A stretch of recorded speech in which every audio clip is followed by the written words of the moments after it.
रोशनी रोशनी सबके लिए, रोशनी रोशनी सबके लिए। औज़ुबिल्लाहिमिनश्शैतानिर्रजीम, बिस्मिल्लाहिर्रहमानिर्रहीम। नाज़रीन मोहतरम, अस्सलाम वालेकुम। प्रोग्राम रोशनी के साथ मैं हूँ आपकी मेज़बान उज़्मा ज़ैदी। और आज जिस मौजू पर हम बात करने जा रहे हैं उसमें हमें आज आपका भी साथ दरकार है कि इस बारे में आप क्या सोचती हैं और इस रवैये को बेहतर करने में क्या चीज़ें हमारे लिए मावन हो सकती हैं। जब हम किसी एक इंसान के रवैये की बात करते हैं तो वो उसका अपना रवैया होता है, लेकिन किसी मुल्क का, किसी कौम का जो एक इज्तिमाई मिजाज होता है, उसके मिलने जुलने के अंदाज में, उसकी रसूमात के अंदाज में, उसके रहन सहन के अंदाज में, तो उस इज्तिमाई अंदाज को अमूमन हम तहजीब या कल्चर कहते हैं।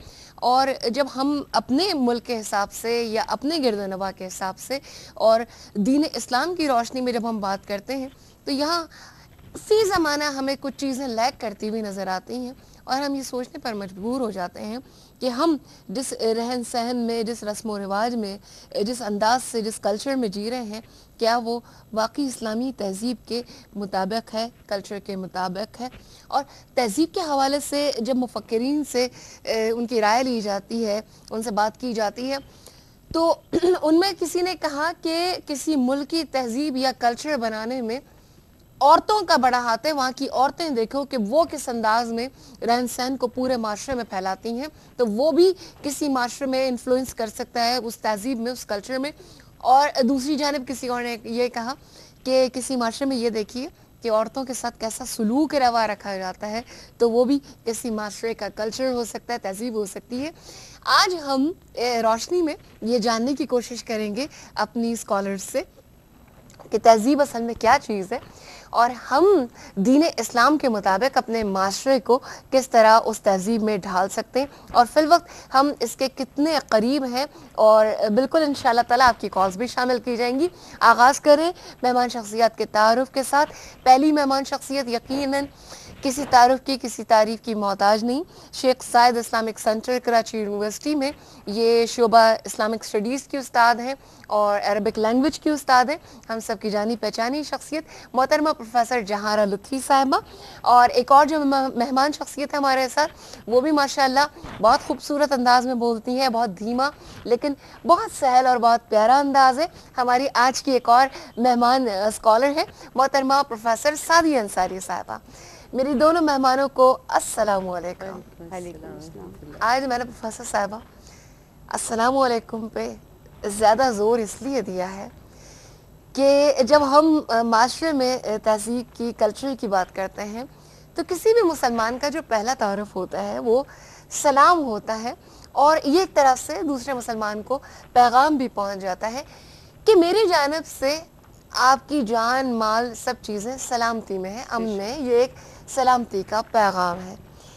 मैं प्रोफेसर जहारा लुत्फ़ी साहबा आपसे पहले ये पूछना चाहूँगी कि क्या हम फी ज़माना ये देखते हैं कि ये सलामती का पैगाम जो है वो हम सही तौर पर दे पा रहे हैं या उसमें कोई माशरे की गर्द शामिल हो गई है या दीगर जो एक ग्लोबल कल्चर रिवाज पा गया है वो कहीं से उसमें असरअंदाज हो रहा है।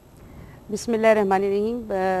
बहुत ही अच्छा ज़बरदस्त टॉपिक लिया है आपने और गुफ्तगू का आगाज़ जिस चीज़ से किया है तो वाकई बात यही है कि अगर कल्चर के अंदर अमन और सलामती, तहजीब और सकाफ़त के अंदर अमन और सलामती मौजूद हो तो फिर वो कल्चर जो है, वो तहजीब, तमद्दुन जो है वो बेहतरीन तहजीब और तमद्दुन कहलाता है और उसमें इंसानों को फलने फूलने का मौका मिलता है। तो ये जो दावत, ये जो आपने सलाम की बात की, तो ये वाक़यतन ये दुआ है अल्लाह ताला से कि आप सलामत रहें, हम सलामत रहें, सब सलामत रहें। और इंसान सलामत है तो फिर वो कल्चर और तहजीब और तमद्दुन को परवान चढ़ाता है। असल में तहजीब जो है, कल्चर जो लफ्ज़ है ये लातीनी ज़बान का लफ्ज़ है और इसके बड़े दिलचस्प मायने हैं। इसके मायने हैं शहद की मक्खियों का छत्ता और सीपियों के अंदर सीपियों की परवरिश करना। ये भी एक तरह का मतलब गोश्त के उसमें आता है ना, जो सीप जो है, सीप के अंदर जो कीड़ा होता है, इसकी परवरिश करना, या इसके अंदर अगर मोती पाए जाते हैं तो उनकी भी परवरिश होती है। اسی طرح بیکٹیریاز جو ہیں ان کی یعنی ان کی جس کو پرورش صدف کہتے ہیں، اور صحیح۔ اسی طرح سے زراعت اور اس طرح کی دوسری، اور انسانوں کی پرورش، انسانوں کی تو پرورش۔ گویا دیکھیں کہ اس سے کیا ہمارے سامنے آتی ہے کہ ہر چیز کے اندر جو ہے ہر چیز فروٹفل ہونا، ہر چیز جو ہے بھرپور ہونا، ہر چیز کی افزائش نسل، تو یہ اس کے معنی ہیں۔ اور اردو میں، فارسی میں، عربی میں، بیسکلی یہ عربک وہ ہے ایک ورڈ ہے، اس سے مراد یہی ہے کہ انسانوں کی یعنی پرورش، اور اس طرح سے درخت جو ہے اس کی کٹائی چھٹائی، تاکہ اس کے اندر نئے پودے نکلیں، نئے کونپلیں پھوٹیں اور وہ اور زیادہ بہتر ہو درخت جو ہے، تو یہ اس سے مراد ہے۔ اور مہذب ہونا جو ہے وہ اس سے نکلا ہے، یعنی انسان کی کا اٹھنا بیٹھنا، بولنا چالنا، کھانا پینا، اور اسی طرح سے ایک دوسرے کے ساتھ رشتہ داریاں کرنا، یہ سب کچھ جو مہذب، ہے وہ آپ نے کلچر میں یہ جو لفظ ماشاءاللہ استعمال کیا پروفیسر صاحبہ، مہذب ہونے کے لیے بھی اب میں دوبارہ پھر اپنے پہلے سوال پر آ رہی ہوں کہ کیا کسی شخص کا جو ہے مہذب ہونا اس کے سلام کلام سے دکھائی نہیں دیتا؟ مطلب ہم بھی اپنا بھی پہلا تعارف کسی کو بھیج رہے ہوتے ہیں، بے شک کلام میں جو بے ہے شک، پہلی چیز جو ہمارا بے سلام ہے۔ شک۔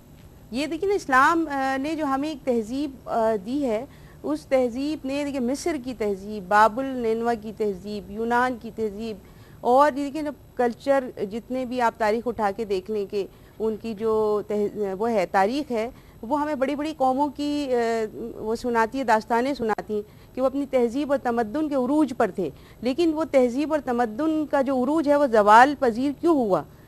وجہ یہ ہے کہ انسانوں نے جو انسانی اقدار ہیں ان کو چھوڑ دیا، حقوق اور فرائض کی ادائیگی کو چھوڑ دیا۔ آپ دیکھیں نا قوم لوط کیوں تباہ ہوئی، اس میں یہی چیز ہمیں نظر آتی ہے۔ فرعون کی جو تہذیب اور تمدن کیوں ٹھکانے لگ گیا، اور اب تک جو ہے وہ علامت ہے، یعنی انسان عموماً کی جو بربادی تہذیبیں کی تباہ علامت کر ہے۔ دی گئیں وہ ان کے پیچھے کوئی نہ کوئی ایسا ہی وہ تھا۔